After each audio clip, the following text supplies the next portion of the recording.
Do you want to learn how I make unit studies for our family?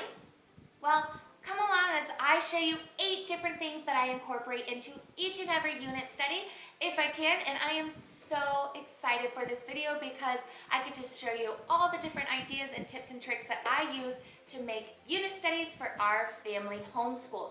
Ready? Here we go. Hi, I'm Jordan Ashley, and welcome to our most magical homeschool on earth. We're a family that loves Jesus, Disney, and exploring the world around us. On our channel, we share how we homeschool at home, at Disney World, and on our adventures. I also talk about how I work from home, which has given us a lot of freedom to enjoy things that we love. And hopefully, I can give you the tools to do the same. I hope you join our community because my goal on this channel is that you feel encouraged and inspired on your family's adventure, and that I can give you some ideas and learning resources to make it a little bit easier for you.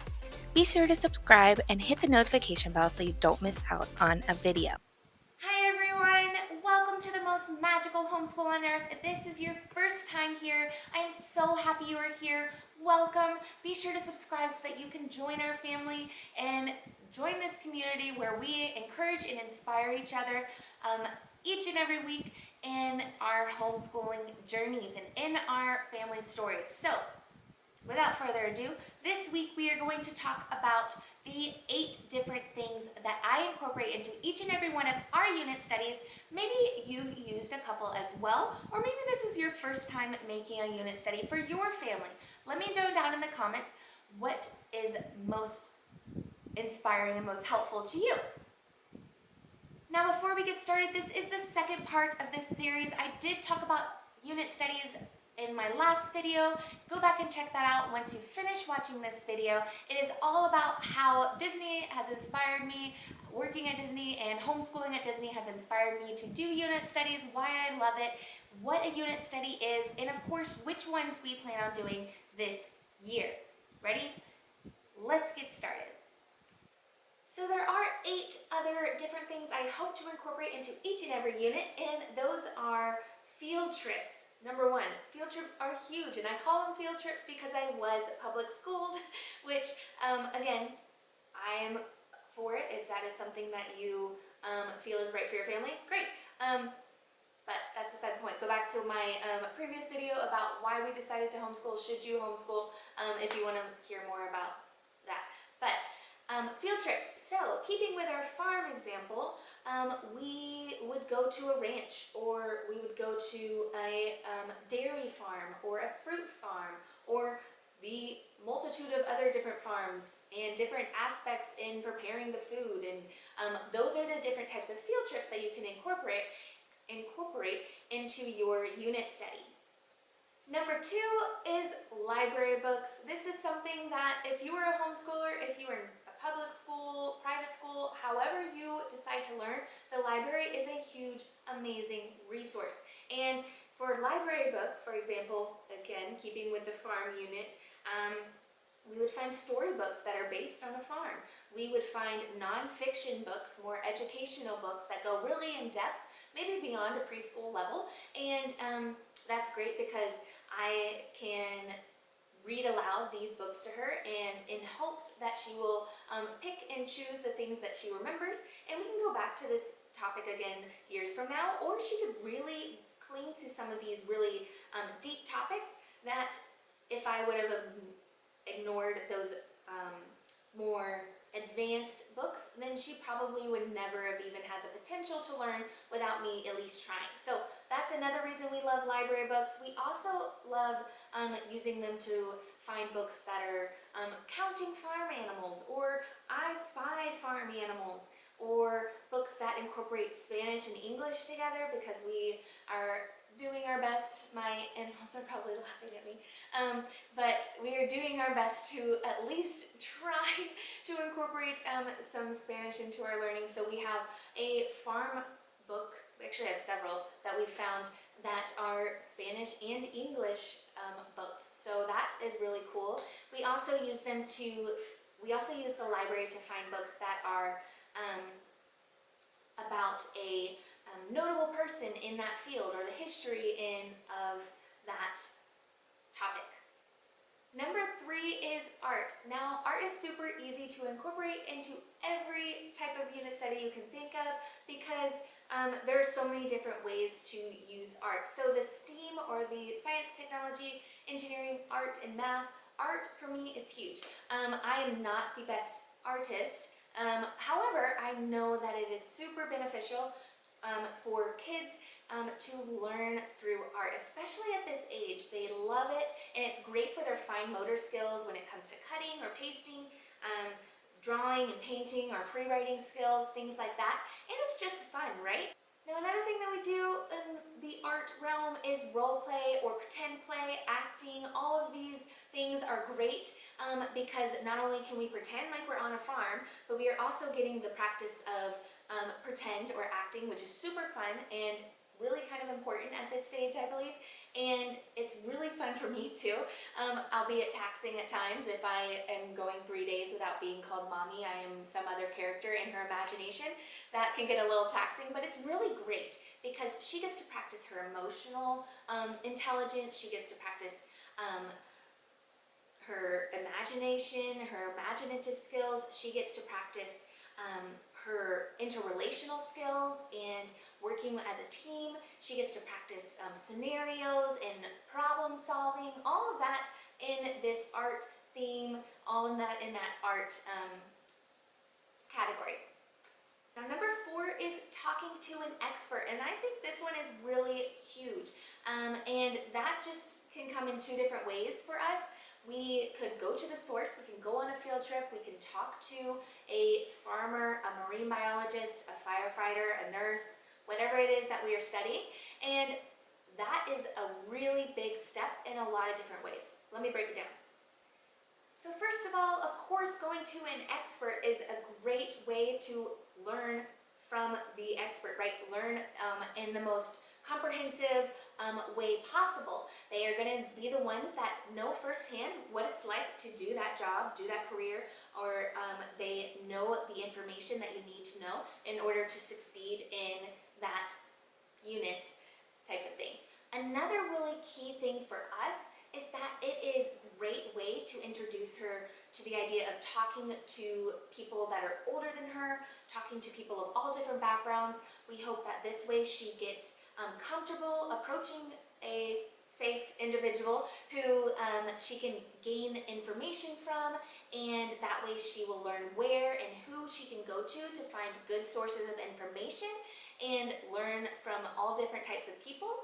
Also, I really hope that this encourages her to spread love and joy and helpful spirit to different people. It gives us a lot of different opportunities to engage with a lot of different types of people, which is really fun and exciting and a really key thing for our family and our mission, our family culture that we want to have. And another thing is, I was, and kind of still am, a little bit shy. I don't like to make a phone call, even to my doctor, and I'm a nurse. So all of those things, I really hope that that gets avoided with my kids, and hopefully I can make it a little bit easier for them. Not from my parents' lack of trying, I was just shy. Now, the second way that we find experts is on Outschool. Now, I know I have mentioned my Outschool classes before, and I've mentioned Outschool on various videos, but you guys, if you've never heard of Outschool, it is a platform for teachers to teach your children aged 3 years old all the way to 12th grade about a variety of different subjects. There are classes on almost anything, and those are both live classes and classes that are online, of course, but live schedules, and there are flexible schedule classes. It's amazing. Now, I do love teaching for Outschool as well. It's something that is really fun for me to do. I did do a lot of live courses before having my baby, and now that I'm homeschooling my older one and I have the little one and I'm trying to start up this little business here, I don't do a lot of live classes, but I do flexible schedule classes, and it's just really fun, and I love how it opens doors for kids to learn so many different things from so many different people that are experts and passionate about what they do. Now, if you are interested in Outschool or just checking it out, I do have a link in the description box that will give you $20 off of your first courses, and you're welcome to use that if you are interested. Also, I do have a Facebook group that is solely for the purpose of teachers discounting and offering free courses to parents because they are trying to showcase their new classes to parents that are actually looking for specific courses. So if you are interested in that, I will also post it down in the description. It's a great way to find the classes that you're looking for, but also get them at a very reasonable price, sometimes free. Now, the fifth thing that I really want to incorporate into all of my units is how it affects us, but mostly how it affects the community and the world as a whole. Now, this is pretty surface level as my little one is only 3 right now, but I do really want my kids to be able to understand that there's a big wide world outside of their own little world and how it is all interconnected and how we can serve each other and help each other grow. And each person has different experiences, talents, gifts that can be celebrated and shared with that community, with the world, and how the world should be protected in various different ways, and of course how we should love every aspect of the pre-fall world that God has created.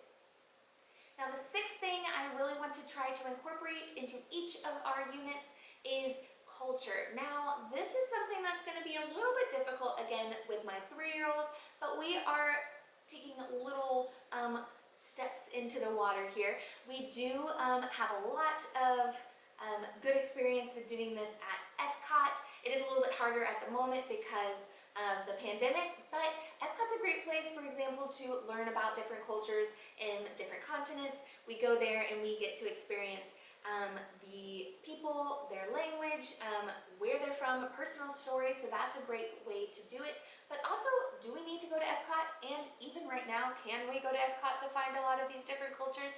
Maybe not. So what else can we do? Well, you can go to the library again. You can read books that are by the people, the culture, about the culture. You can buy stories that were written by different cultures. You can watch shows that are about different cultures that were produced and made by people from those cultures. And so all of that to say, I hope that we can incorporate that into a lot of our units. Some might be harder to find than others, but I'm hoping to do it. If you have any ideas about how to incorporate different cultures, please let me know down in the comments, because as a community, we should hopefully be inspiring each other, giving each other ideas, and encouraging each other. I really would love for this to be a two-way conversation, so let me know down in the comments if you have any more ideas. Now, real quick, the seventh thing that I really want to incorporate into each unit is the historical figure, the history behind it. I really want to find a historical figure, at least one, from each and every unit. Someone who either has made history in that field or in that area, or maybe even someone who is currently doing it. And I would love to find people of a variety of different backgrounds and cultures that I'm not just teaching everything about American history, but the world, and not just through the lens of an American. Even though I love America in many ways, but that's the goal. I, again, want her to have a good worldview that is not just our own. And then the eighth thing that I really hope to incorporate into each unit, and this one has been one of the best ones for me, the one that is probably one of the most fun things for me to incorporate, and it's getting easier and easier as the more that I do it, is to incorporate God. So what do we learn about God in this unit? How can we see God's presence in this particular unit? There's so many different ways that we can go about this. How can we pray for this particular unit, whether we're studying community helpers, and how can we serve them and pray for them, or how do we see God in this? And there's just so much goodness that can come from that, and I love it, and I love getting to experience it myself. Okay everyone, so that's it for this video. Be sure to go back to the first part of our unit study series where I talk all about what a unit study is, why we love it, and how Disney inspired us, and of course what unit studies we plan on doing this year. If this video was helpful to you, be sure to like and subscribe if you would like to hear more about our homeschooling journey and hopefully get some inspiration and tips for yours as well. Or if you would just like to learn more about our journey and how we do it at Disney World and a little bit about how I work from home, be sure to subscribe, hit that notification bell, and join our community. Speaking of community, I would love to meet you in the comments. I would love to know, what is your favorite unit study that you've ever done or that you're most looking forward to when it comes to your preschoolers, kindergartners, that little age range. I am so excited for what is in store. I look forward to seeing you in the comments, and I will see you real soon, pal. Bye.